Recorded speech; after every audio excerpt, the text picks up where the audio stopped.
മുണ്ടക്കൈ മാരിയമ്മൻ ക്ഷേത്രത്തിലെ ഉത്സവമാണ് ഇന്ന്. നാട് ഉരുളെടുത്ത് വാസയോഗ്യമല്ലാതായി കഴിഞ്ഞിട്ട് നടക്കുന്ന ഉത്സവം. കഴിഞ്ഞ തവണ ഉത്സവം കൂടിയവരിൽ പലരും ഇന്നില്ല എന്ന് നമ്മൾ അറിയുക. അവരുടെ ഓർമ്മകളിൽ ക്ഷേത്രത്തിൽ ഇപ്പോൾ ചടങ്ങുകൾ നടക്കുകയാണ്. മുണ്ടക്കൈയിൽ നിന്ന് സുർജിത്ത് അയ്യപ്പത്ത് തത്സമയം ചേരുന്നു. Surjit, good morning. ഒരുപാട് ഓർമ്മകൾ തങ്ങി നിൽക്കുന്ന ഒരവസ്ഥയിലാണല്ലോ ഈ ഉത്സവം അരങ്ങേറുന്നത്. പറയൂ. തീർച്ചയായും ഓർമ്മകളുടെ വീണ്ടെടുപ്പാണ് സ്കാൻ ഇവിടെ നടക്കുന്നത്. ഞാൻ നിൽക്കുന്ന ഈ സ്ഥലം നമുക്ക് നേരിട്ട് തന്നെ കാണാം. അത് കുറച്ചുകൂടി വ്യക്തമാണെന്ന ദൃശ്യം. ഉരുൾ പൊട്ടിയൊലിച്ച വെള്ളൊലി പാറയാണ് ആ കാണുന്നത്. ആ പാറ അവിടെ ദൃശ്യമാണത്. നമുക്ക് എന്തായാലും ക്ഷേത്രത്തിൻ്റെ മുൻഭാഗത്തേക്ക് പോകാം. ഇത് മാരിയമ്മൻ ക്ഷേത്രമാണ്.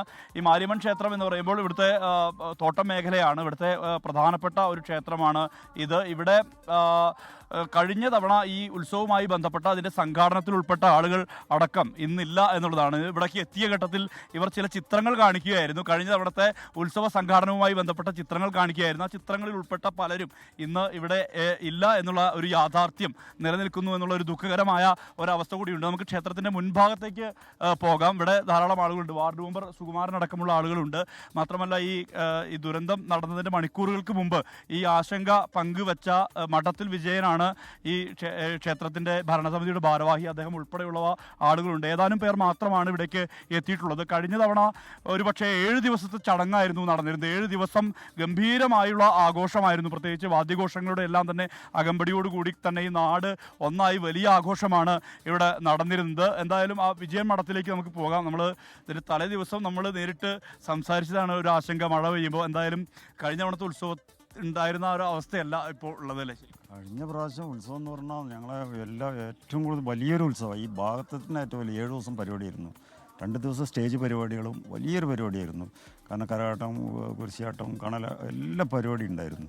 പക്ഷേ കഴിഞ്ഞ പ്രാവശ്യം ഞങ്ങളെ കമ്മിറ്റിയിലുള്ള ഒരുപാട് ആൾക്കാർ ഞങ്ങളിത് ഈ ഒരു പൂജ മാത്രമേ ഞങ്ങളിന്ന് കഴിക്കുന്നുള്ളൂ. ദേവീൻ്റെ നാളാണ് ഇന്ന്. ഒരു ഗണപതി ഹോമം, ഒരു കലശപൂജയും, അത് ചെറിയ ഇവിടെ വന്നുള്ളവർക്കൊരു ഭക്ഷണം, ഇതാണ് ഞങ്ങളെ. പക്ഷേ അവരൊക്കെ ഞങ്ങളെ ഇവിടെ ഉണ്ട്. ഇപ്പോൾ ഈ മരിച്ചുപോയ ഞങ്ങളെ കൂടെ അമ്പലത്തിൽ കമ്മിറ്റിയിലൊക്കെ ഉണ്ടായ ആൾക്കാരും മെമ്പർമാരും ഞങ്ങളെ കൂടെ ഇപ്പോൾ ഇവിടെ ഉണ്ട് എന്നാണ് ഞങ്ങളെല്ലാവരും ഞങ്ങളെ മനസ്സിൽ വിചാരിക്കുന്നത്. ശരിക്കും ഈ നാടിൻ്റെ ഒരു ജനകീയമായിട്ടുള്ള ഉത്സവമായിരുന്നു. അതെ, എൻ്റെ ഓർമ്മയിൽ 62 വരെ നമ്മൾ 1962 വരെ ഈ അമ്പലത്തിൽ നമ്മൾ അന്ന് തൊട്ടേ നമ്മൾ കഷ്ടപ്പെടുന്നുണ്ട്. നല്ല ദൈവികമായിട്ടുള്ളതും എല്ലാ ആർഭാടും നമ്മുടെ തലമുറ കുറേ ആൾക്കാർ, കഷ്ടപ്പെട്ട ആൾക്കാരൊക്കെ അതിൽ വിട്ടുപോയി. പിന്നെ കഴിഞ്ഞ കൊല്ലം നമ്മൾ ഉത്സവം ആർഭാടായിട്ട് ചെയ്തിരുന്നു. ആൾക്കാരൊക്കെ നമ്മളൊന്ന് വിട്ടുപിരിഞ്ഞിട്ടുണ്ട്. ഇക്കൊല്ലം നമ്മൾ ഉത്സവമായിട്ടല്ല, ദേവീൻ്റെ ഒരു നാളൊരു ചെറിയ പൂജ, ഗണപതി ഹോമം, ഒരു കലശപൂജയും, ഒരു ചെറിയ വരുന്നവർക്ക് ഒരു ചെറിയ അന്നദാനം മാത്രമേ ഉള്ളൂ. അതാണ് ഇക്കൊല്ലത്തെ പരിപാടി നടത്തുന്നത്. ചടങ്ങുകൾ മാത്രമായി പരിമിതപ്പെടുത്തിയിരിക്കുകയാണ്. എന്തായാലും വാർഡ് മെമ്പർ, ചൂരൽമല വാർഡ് മെമ്പറാണ് സുകുമാരൻ. അദ്ദേഹം കൂടി നമ്മോടൊപ്പം ചേരുകയാണ്. കുറേ അമ്മമാരൊക്കെ ഇവിടെ ഉണ്ട്. അവർ ഒരുക്കങ്ങളുടെ ഭാഗമായുള്ള ക്രമീകരണങ്ങൾ നടത്തിക്കൊണ്ടിരിക്കുകയാണ്. ശരിക്കും ഈ നാടിൻ്റെ ഇതെന്ന് പറഞ്ഞാൽ ശരിക്കും എല്ലാ ആളുകളും വിഭാഗം ഒത്തുകൂടുന്ന രീതിയിലാണ് ഉത്സവങ്ങളും ഒക്കെ നടക്കാറുള്ളത്. തീർച്ചയായും. കാരണം എന്ന് വെച്ച് കഴിഞ്ഞാൽ ഒരു അമ്പലത്തിൻ്റെ ഉത്സവം മാത്രമല്ല, നാടിൻ്റെ ഉത്സവം. നാനാജാതി മതസ്ഥരൊക്കെ വന്ന് ഇവിടേക്ക് മുണ്ടക്കൈ ഉത്സവം പറയുമ്പോൾ തന്നെ വൈകുന്നേരം വളണ്ടിയേഴ്സൊക്കെ അധികം ഇവിടെ പള്ളി കമ്മിറ്റിയും കാര്യങ്ങളൊക്കെ ആയിരിക്കും. ഇപ്പോൾ വരുമ്പോൾ കുറേ ഓർമ്മകൾ മനസ്സിലിങ്ങനെ നിൽക്കുക. കാരണം കഴിഞ്ഞ വർഷം വരുമ്പോൾ തന്നെ നമ്മൾ സ്വീകരിക്കാൻ വേണ്ടി ഭാസ്കരേട്ടൻ, വിജയേട്ടൻ, അതുപോലെ തന്നെ അദ്ദേഹത്തിൻ്റെ അനിയൻ ബാലകൃഷ്ണനൊക്കെ ഉണ്ടായിരുന്നു. ഈ അടുക്കളപ്പണിയൊക്കെ ഈ പറയുന്ന മണിയേട്ടൻ നിന്നത് ബാലകൃഷ്ണൻ ടീമൊക്കെ ആയിരുന്നു. അട്ടമലയിൽ ശരി, ചൂരമല, മുണ്ടക്കൈ ശരി, ഞാൻ പറഞ്ഞൊരു നാടിൻ്റെ ഉത്സവമായിരുന്നു. ഇന്നെല്ലാം ഒരു ഓർമ്മയായി നിൽക്കുക. എന്തായാലും അങ്ങനൊരു സങ്കടകരമായൊരവസ്ഥ ഉണ്ട്. എന്തായാലും നാട് അതിജീവിക്കാൻ ഇവർക്ക് കരുത്ത് ഉണ്ടാകട്ടെ. പല ഭാഗങ്ങളിലായി ചിതറിപ്പോയ ആളുകളൊക്കെയാണ്. ധാരാളം അമ്മമാരൊക്കെ ഇവിടെ എത്തിയിട്ടുണ്ട്. അവരൊക്കെ പല ഭാഗങ്ങളിലേക്ക്, ദുരന്തശേഷം ഇവിടെ ഈ പ്രദേശം വാസയോഗ്യമല്ലാത്തൊരു സ്ഥിതിയുണ്ട്. അതുകൊണ്ട് തന്നെ ഈ ആളുകളെല്ലാം തന്നെ ഇവിടെ നിന്ന് മാറിപ്പോയ ആളുകളാണ്. ആ ആളുകൾ ഇവിടേക്ക് ഇന്ന് ഈ ഉത്സവവുമായി ബന്ധപ്പെട്ട് ഇങ്ങനെ ഒരു ചടങ്ങ് മാത്രം നടക്കുന്നു. അതിൻ്റെ ഭാഗമായി ഇവിടെ എത്തിയതാണ്. ചെറിയൊരു അന്നദാനം, ക്ഷേത്രത്തിൽ വിശേഷാൽ ചടങ്ങുകൾ, അതിനപ്പുറത്തേക്കൊന്നുമില്ല.